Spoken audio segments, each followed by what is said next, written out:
यह दास्तां है भारतीय हिंदी सिनेमा के सुनहरे दौर की एक ऐसी अभिनेत्री की जिसने अपने चुलबुले अंदाज, मखमली एहसास और बेहतरीन अदाकारी से करोड़ों लोगों के दिल में अपनी एक अलग ही जगह बनाई।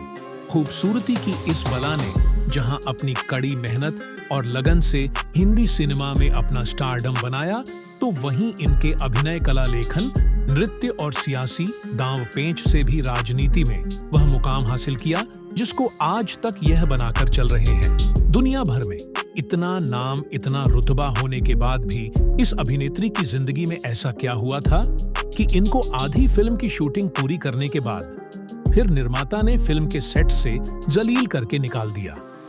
हिंदी सिनेमा की इस टॉप अभिनेत्री को उस दौर में पाने के लिए बड़े बड़े फिल्म निर्माता और अभिनेता अपना सब कुछ गंवाने को तैयार थे।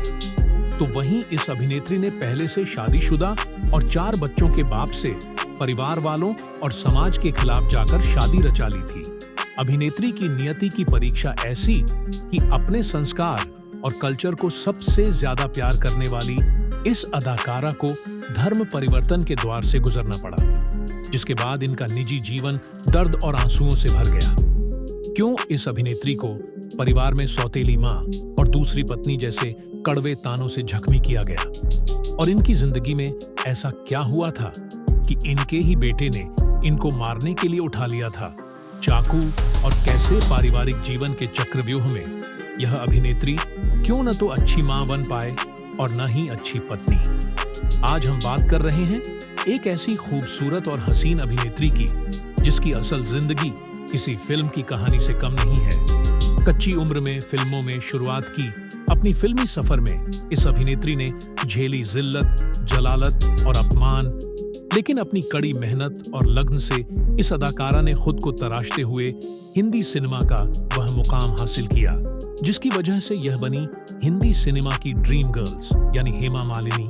वह शख्सियत है जिसने फर्श से अर्श तक अपनी मेहनत से खुद को यूं तराशा कि आज पूरी बॉलीवुड इस बेशकीमती एक्ट्रेस की मोहताज है। तो चलिए जानते हैं सबकी ड्रीम गर्ल हेमा मालिनी के जीवन के किस्सों की अनकही दास्तां। हेमा मालिनी का जन्म 16 अक्टूबर 1948 को तमिलनाडु के अमानकुड़ी में हुआ था। इनकी मां का नाम जया लक्ष्मी था, जो साउथ फिल्म इंडस्ट्री में फिल्म प्रोड्यूसर थी, और उनके पिता का नाम VSR चक्रवर्ती था, जो एक सरकारी कर्मचारी थे। हेमा कर्मचारी थे। हेमा एक तमिल परिवार से ताल्लुक रखती हैं। हिमालय परिवार में सबसे छोटी थी। हेमा से बड़े इनके 2 भाई और थे, RK चक्रवर्ती और RJ चक्रवर्ती। इस परिवार में सख्त तौर पर हिंदी पट्टी के अभिनेताओं को यानी कि बॉलीवुड के अभिनेता और अभिनेत्रियों को खासा पसंद नहीं किया जाता था। हालांकि हेमा की फैमिली का बैकग्राउंड साउथ फिल्मी जगत से जुड़ा हुआ था। इनकी मां जया लक्ष्मी चाहती थी हेमा भी साउथ फिल्म इंडस्ट्री की टॉप की हीरोइन और डांसर बने। हेमा मालिनी के पिता उन दिनों दिल्ली में सरकारी नौकरी कर रहे थे, तो हेमा की शुरुआती पढ़ाई दिल्ली के Tamil education senior secondary school से पूरी हुई। हेमा की मां इनको एक बेहतरीन डांसर बनाना चाहती थी, इसीलिए इन्होंने अपने पति से दिल्ली से चेन्नई ट्रांसफर लेने को कहा। कुछ समय बाद ऐसा ही हुआ और पूरा परिवार दिल्ली से चेन्नई शिफ्ट हो गया, और इस सब के बीच हेमा मालिनी की 12वीं की पढ़ाई बीच में ही रह गई और यह 12वीं पास नहीं कर पाए। चेन्नई में इनकी मां ने हिम्मत को कई बड़े बड़े गुरुओं से भरतनाट्यम और कुचिपुड़ी डांस की तालीम दिलवाई, जिसका नतीजा यह हुआ कि हेमा मालिनी भरतनाट्यम में परिपक्व डांसर बन गए, जिसके बाद हेमा की और उनकी मेन की मेहनत रंग लाई, और हेमा को 1963 में पहली बार हेमा को तमिल फिल्म इडू साथिया में ब्रेक मिल गया। इस फिल्म में हेमा को बैकग्राउंड डांसर की भूमिका मिली। इसके बाद हेमा फिर से साल 1965 में एक तेलुगु फिल्म पांडव बनाओ फिर से एक डांसर के रूप में काम मिल गया, जिसको हेमा ने पूरी मेहनत से किया है कि हेमा को अपने करियर के शुरुआती दिनों में कड़े संघर्षों से गुजरना पड़ा। 16 साल की उम्र से ही बतौर चाइल्ड आर्टिस्ट उन्होंने काम करना शुरू किया था। बॉलीवुड की ड्रीम गर्ल ने 1963 से अपने करियर की शुरुआत साउथ की फिल्मों से की थी, जिसमें वह बतौर बैकग्राउंड डांसर की भूमिका निभाती थी। इसी दौरान जब साउथ के एक फेमस डायरेक्टर्स सीवी श्रीधर की नजर हिमा पर पड़ी तो उन्होंने हिमा को अपनी फिल्म में बतौर लीड रोल के लिए चुन लिया। फिल्म पर दूसरा गए थे। हाँ, तुझे अपनी फिल्म में हीरोइन लेना चाहते लाख रुपए का ऑफर देकर। लेकिन शूटिंग के दौरान जब डायरेक्टर ने हिमा को पास से देखा तो उन्हें यह कहकर रिजेक्ट कर दिया कि उनमें हीरोइन जैसी कोई अपील नहीं है, वह हीरोइन मटेरियल नहीं है। टीवी श्रीधर ने भरे सेट पर हेमा मालिनी को सबके सामने अपमानित किया। उनको ऐसी दिल तोड़ बात बोलकर फिल्म के बीच से ही निकाल दिया, जबकि इस फिल्म की शूटिंग काफी हद तक पूरी की जा चुकी थी। हेमा मालिनी उन दिनों काफी दुबली पतली और सांवले रंग की थी, जिसकी वजह से इनको इतनी जिल्लत और जलालत उठानी पड़ी थी। मैं जानती हूँ आपको नाच पसंद नहीं, स्टेज पसंद नहीं, मैं पसंद, ठीक है, लेकिन आपको यह सब कहने की क्या जरूरत है कि जरूरी करना चाहते हैं। इतनी बेइज्जती से हेमा और उनकी माँ बुरी तरह से दुखी हो गए और बस फिर क्या था, सेट पर जली होकर निकाली गई हेमा के सिर पर खुद को तराशने का फितूर सवार था, जिसके लिए हेमा ने अपने सौंदर्य पर काम करना शुरू किया। वह डायरेक्टर सीवी श्रीधर को जवाब देने के लिए अच्छी फिल्म करना चाहती थी। इसके लिए उन्हें 5 साल का लंबा इंतजार भी करना पड़ा, खुद को तराशते तराशते और दर दर भटकते भटकते। आखिरकार वह दिन आ ही गया जब साल 1978 में राज कपूर के फिल्म सपनों का सौदागर दिल हेमा मालिनी को मिल गई। इस फिल्म में हेमा उस दौर के सुपरस्टार राज कपूर के साथ काम कर रही थी और इस फिल्म के लिए राज कपूर ने ही हेमा मालिनी का स्क्रीन टेस्ट किया था और इस स्क्रीन टेस्ट में हेमा मालिनी ने राज कपूर की एक्टिंग और डायलॉग बोलकर राज कपूर को काफी प्रभावित किया। कुछ समय बाद फिल्म बनी, लेकिन यह फिल्म कुछ खास न चल सकी। लेकिन राज कपूर जैसे बड़े सुपरस्टार के साथ काम करने से हेमा को कई बड़े बड़े फिल्म निर्माता की फिल्म के ऑफर्स आने लगे। इसके बाद हेमा मालिनी वायरस, जहां प्यार मिले, तुम हंसी मैं, जवान अभिनेत्री जैसी फिल्मों में लीड रोल में काम किया। इन सब फिल्मों में हेमा मालिनी की खूबसूरती देखते ही बनती थी, लेकिन हेमा को अभी वह सफलता नहीं मिल रही थी जिसके लिए वह इतनी मेहनत लगन के साथ काम कर रही थी। साल 1977 में हेमा मालिनी को सुपरस्टार और फिल्म निर्माता देवानंद के साथ जॉनी मेरा नाम फिल्म में काम करने का मौका मिला और यह फिल्म उस दौर की एक बड़ी हिट फिल्म बनी और इस तरह से ही हेमा मालिनी को पहली बार सफल अभिनेत्री की पहचान मिली थी कि जिस हेमा को सीवी श्रीधर ने बदसूरत बोलकर फिल्म से बाहर कर दिया था, अब वही हेमा अपनी खूबसूरती के चलते बॉलीवुड में कामयाबी की सीधी तेजी के साथ चल रही थी। नफरत करने वालों के सीने में प्यार भर दूं। इसके बाद हेमा को निर्माता रमेश शेट्टी ने अपनी फिल्म अंदाज में हीरोइन ले ली, जिसमें यह राजेश खन्ना के साथ कंधे से कंधा मिलाकर अभिनय करती हुई नजर आई और हेमा के फिल्मी सफर को नई उड़ान मिल गई। इसके बाद तो हेमा ने सफलता की रेस में कभी पीछे मुड़कर नहीं देखा। साल 1792 में आए इनके फिल्म सीता और गीता ने तो ही मां के फिल्मी सफर को 7वें आसमान पर पहुंचा दिया। इस फिल्म में हेमा का डबल रोल था, जिसमें यह संजीव कुमार और धर्मेंद्र के साथ बेहतरीन अभिनय करती हुई नजर आए। हेमा मालिनी के फिल्मी सफर को बनाने में इनकी मां ने काफी मेहनत की थी, वही ही मां के लिए फिल्म का चयन करती थी। हेमा को अपनी मां का पूरा साथ मिला था। हेमा कड़ी मेहनत कर रही थी और हिंदी सिनेमा को वह राजा, जॉनी हाथ की सफाई, पत्थर और पायल प्रतिज्ञा, शोले चरस महबूबा, ग्रीन गर्ल त्रिशूल, तब रनिंग ट्रेन अली बाबा और 40 चोर क्रांति सत्य पर, सत्ता राजपूत अंधा कानून, नास्तिक जमाई राजा जैसी सुपर डुपर हिट टन से हिंदी सिनेमा को 4 चांद लगा रही थी। शोले फिल्म में बसंती के किरदार ने तो मानो जैसे हेमा को इंडस्ट्री में सबकी चहेती बना दिया था कि बेहतरीन अदाकारी के चलते यह त्रिशूल में शशि कपूर एक चादर मिली में, आरशी कपूर अंदाज में शमी कपूर और हाथ की सफाई में रणबीर कपूर के साथ काम करने का मौका मिला। हेमा मालिनी उस दौर के बड़े बड़े अभिनेताओं के साथ काम करने वाली एक्ट्रेस बन गई थी। हेमा ने अमिताभ बच्चन, राजेश खन्ना, जितेंद्र, संजीव कुमार, धर्मेंद्र, दिलीप कुमार, मनोज कुमार, आरशी कपूर, शशि कपूर, मिथुन चक्रवर्ती सहित कई सुपरस्टार के साथ बराबर काम किया। हेमा 70 के दशक से लेकर 90 के दशक तक एक टॉप अभिनेत्री की तरह काम करती रही। समय गुजरा और अब हेमा ने समय के अनुसार फिल्मों में गंभीर और मां के जैसे किरदार से सजी फिल्म को करना शुरू कर दिया, जिसमें उन्होंने बागवान बाबुल जैसी हिट फिल्में देकर बॉलीवुड में अपनी मौजूदगी फिर से दर्ज कराई थी।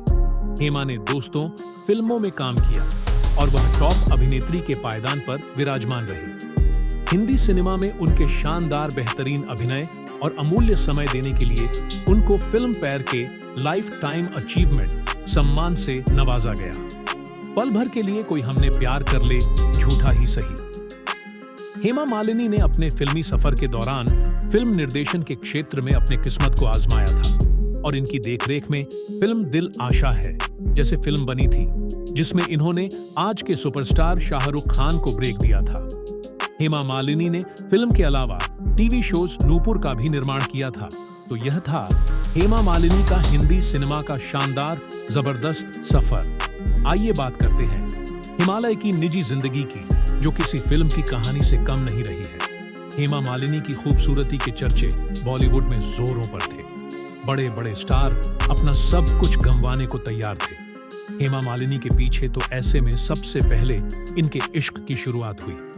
फिल्म जगत के सबसे अक्षर सुपरस्टार राजकुमार से राजकुमार और हेमा मालिनी तो पहले भी मिल चुके थे, लेकिन जब इन दोनों ने एक साथ लाल पत्थर फिल्म की तो राजकुमार हेमा मालिनी के एक तरफा इश्क में पड़ गए।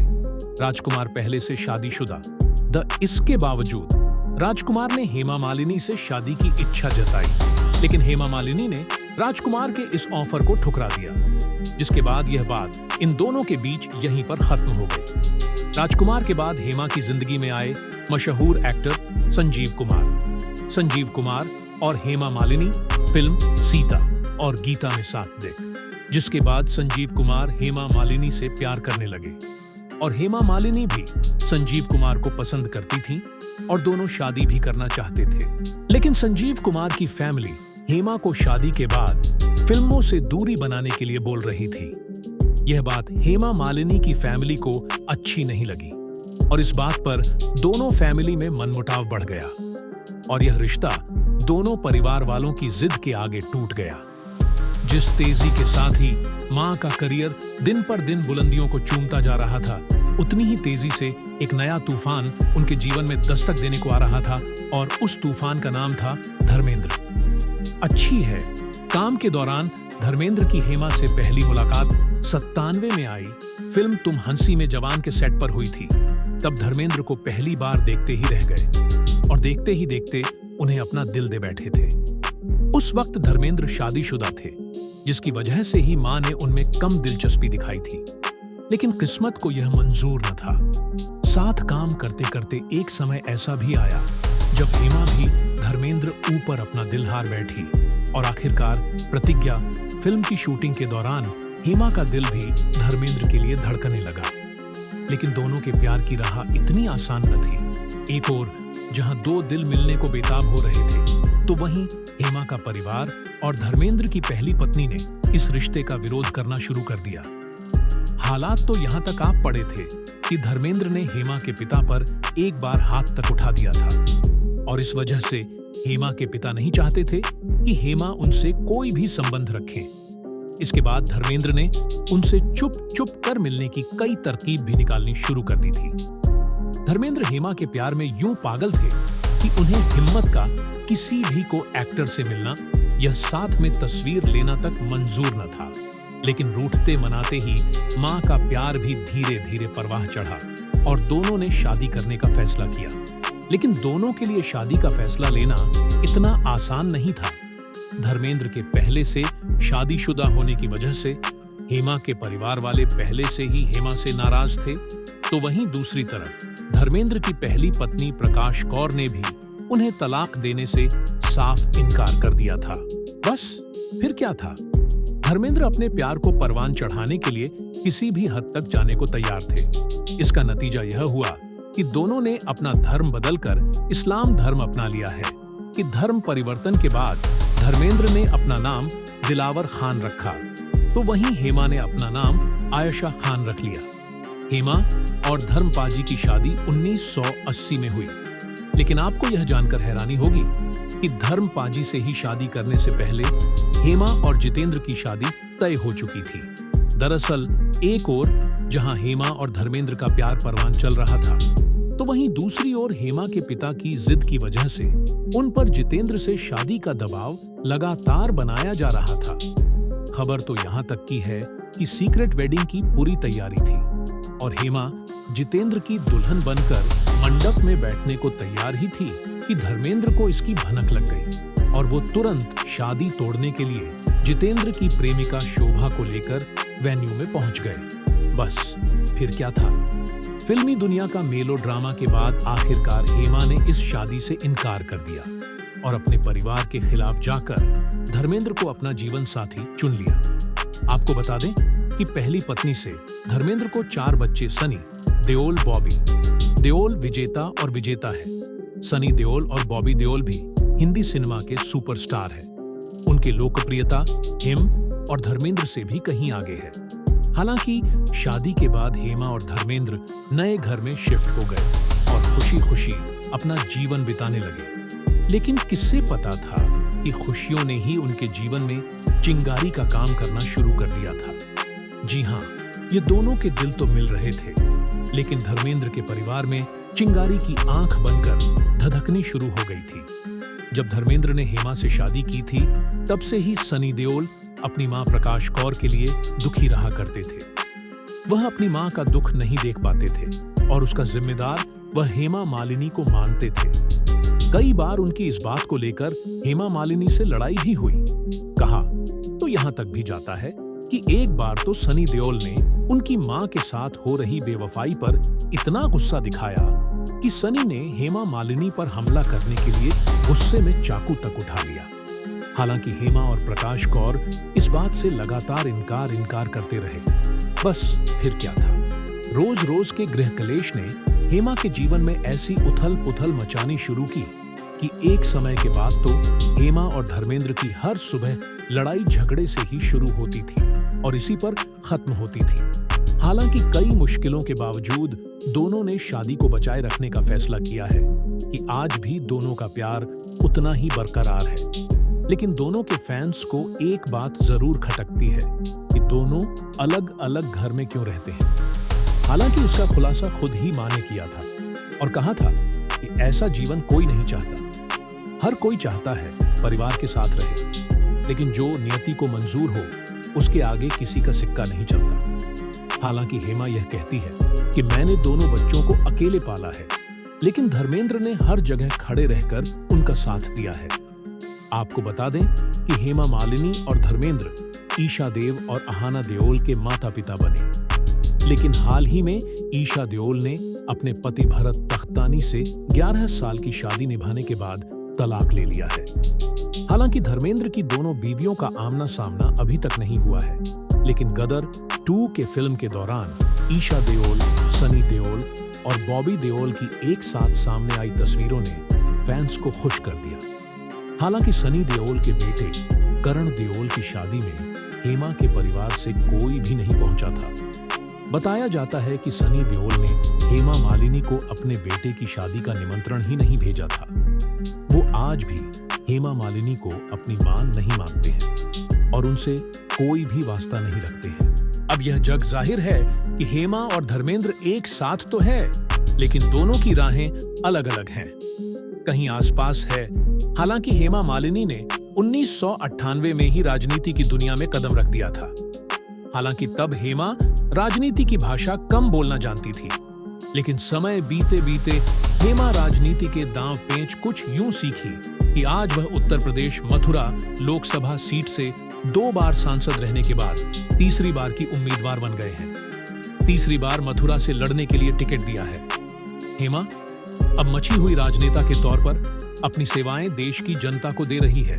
ड्रीम गर्ल्स से फेमिनिस्ट आइकॉन और फेमिनिस्ट से एक पॉलिटिशियन का सफर हेमा के लिए आसान न था, लेकिन यह हिमालयनी का हुनर ही था कि जीवन में लिखे कठिन रास्तों के पन्नों की परीक्षा को हेमा ने बड़ी ही सादगी से पास कर लिया और आज यह चेहरा हर दिल अजीज बन गया है।